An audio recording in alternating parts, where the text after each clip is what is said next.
जी, हमें जो इन्फॉर्मेशन मिला था कि कोई प्लेन क्रैश हुआ है, तो हमने सोचा एयर एम्बुलेंस छोटा हेलीकॉप्टर जैसा कुछ होगा। तो जब हम लोग यहाँ आए देखे हैं, तो ये एरिया काफी इंटीरियर में है। आप देखो कच्चा ट्रैक भी यहाँ से 2 किलोमीटर का 2 किलोमीटर तक तो कोई रोड ही नहीं है। उसके पीछे जो शुरू होता है तो वो पूरा कच्चा ट्रैक है, कोई 5 किलोमीटर का पैच। फिर देन उसके बाद फिर सिमरिया से 15 किलोमीटर के आसपास सिमरिया है।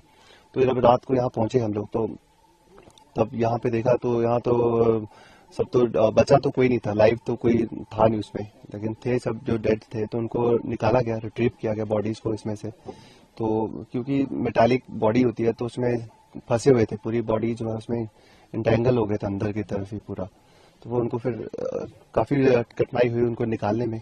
जब निकलते गए तो फिर हम उनको यहाँ से कैरी करने में 2 किलोमीटर वन साइड, हमारे पास स्ट्रेचर भी एक ही थी। रात को हम लोग एक अपने साथ एक स्ट्रेचर ले आए थे एसएसबी की, तो उसी के साथ हमने फिर इनको रेस्क्यू करके हम लोग जो उनको रिट्रीव करके बॉडीज को बाहर तक पहुंचाया है, मेन रोड तक। तो ये 2 किलोमीटर का पैच था, जंगल से होते हुए आप देखो कैसे उसको ले जाके हम लोग वहां तक उनको पहुंचाए हैं। और फिर ये हम लोग 7 बॉडीज जो थी वो सारी रिट्रीव करके हमने वहां तक पहुंचा दी। क्या कंडीशन थी sir inside plane around vicinity में, क्या कंडीशन थी? अब प्लेन का कंडीशन विसिनिटी का, हम ऐसे तो जंगल है, जंगल के बीच में ये गिरा है। तो यहाँ से तो बस यही है कि हम अगर बचा है जो भी, उसको बच्चे तो कोई पाया नहीं, और उनको रिट्रीव करने में भी हमारी काफी मतलब मुश्किलों का सामना करना पड़ा, क्योंकि बहुत डीप जंगल के अंदर है, फॉरेस्ट के अंदर है। यहाँ पे अकेला चलना बंदे को चलने के लिए भी मुश्किल है, और इस तरह से ये डीप इंटीरियर फॉरेस्ट का पार्ट है, और बुशेस हैं काफी सारे। और इसमें हम लोग रात के टाइम पे जैसे आप मूवमेंट कर रहे हो, रेस्क्यू कर रहे हो, तो उसमें काफी कठिनाई तो था ही, लेकिन ठीक है, हमारे जवान सब डटे रहे और उन्होंने सब बॉडीज को निकाला और हॉस्पिटल तक पहुंचाया है अभी। क्रैश के बाद जो पहुंचने का गोल्डन आवर होता है वो तो ऑलरेडी लेफ्ट हो गया होगा, क्योंकि काफी इंटीरियर में है। हाँ, काफी इंटीरियर में 2 घंटे तक तो मुझे लगता है कोई जो भी पहुंचने में भी टाइम लगा होगा, जो भी आया होगा फर्स्ट रिस्पॉन्डर भी, तो काफी टाइम लगा होगा। लोगों को लोकेट करने में भी टाइम लगा होगा, जंगल के बीच में ये क्रैश हुआ है, तो एयरप्लेन को ढूंढने में भी टाइम लगा होगा। जी बिल्कुल। क्या एसओपी होती है सर जब ऐसा इंसिडेंट होता है आप लोग के सामने, तो क्या एसओपी फॉलो करते हैं जनरली?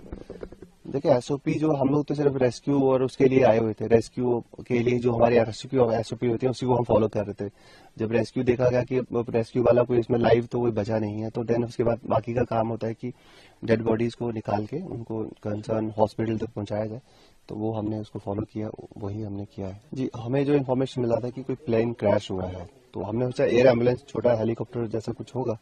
तो जब हम लोग यहाँ आए देखे हैं, तो ये एरिया काफी इंटीरियर में है। आप देखो कच्चा ट्रैक भी यहाँ से 2 किलोमीटर का 2 किलोमीटर तक तो कोई रोड ही नहीं है। उसके पीछे जो शुरू होता है तो वो पूरा कच्चा ट्रैक है, कोई 5 किलोमीटर का पैच। फिर देन उसके बाद फिर सिमरिया से 15 किलोमीटर के आसपास सिमरिया है।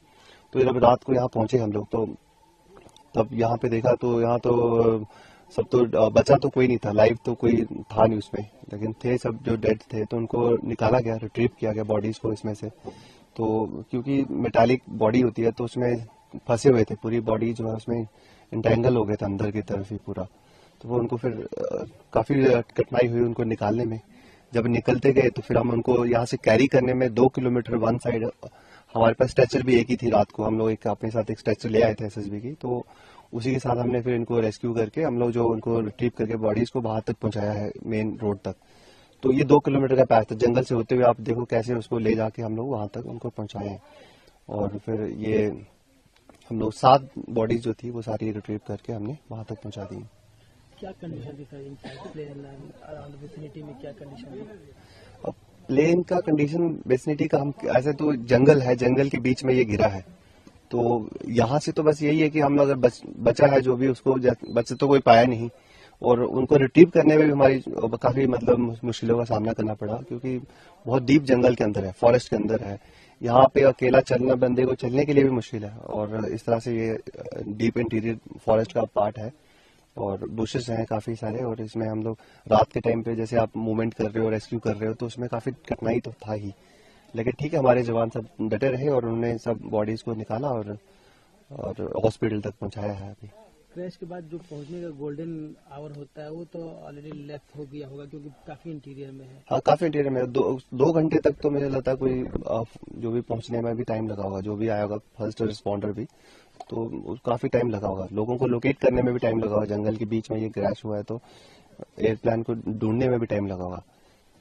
जी बिल्कुल। क्या एसओपी होती है सर जब ऐसा इंसिडेंट होता है आप लोग के सामने, तो क्या एसओपी फॉलो करते हैं जनरली? देखिए एसओपी जो हम लोग तो सिर्फ रेस्क्यू और उसके लिए आए हुए थे, रेस्क्यू के लिए जो हमारी रेस्क्यू एसओपी होती है उसी को हम फॉलो कर रहे थे।